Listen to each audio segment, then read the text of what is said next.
кога ветуваме нови 70.000 вработувања, нови 600 милиони евра субвенции за земјоделието, нови 20 милиони евра инвестиции во инфраструктурата, 140 нови детски градинки, 10.000 грантови за млади земјоделци, 4.000 нови грантови за сопствен бизнис, 580 станови за социјално ранливите категории, финансиска помош за фирмите, покачување на платите и пензиите и стотици други проекти.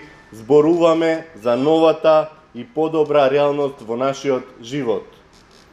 За новиот мандат го бараме вашиот глас и поддршка, затоа што вие знаете што е подобро за стопанството, земјоделието, образованието, здравството, за студентот, за спортистот, за уметникот, за децата и за пензионерите и за секој поединец во заедницата.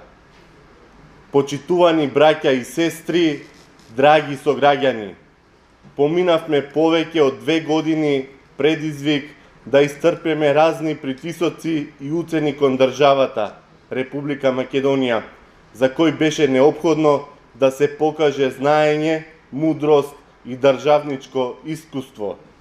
Му благодариме на Бога и на народниот мудар дух што го одржува разумот и чувството за единство и меѓусебно почитување. Да се одржи унитарноста на Република Македонија, да ја зачуваме нашата самостојност и да покажеме дека ние, граѓаните, сами ја чуваме нашата демократија и независност. Во недела, на 11 декември, на денот на изборите, ве повикувам да излеземе масовно и да покажеме секому дека знаеме што е подобро за Македонија. Ве повикувам да заокружите број 1 и да гласате за ВМРО-ДПМН и Коалицијата за подобра Македонија, предводена од господинот Никола Груевски.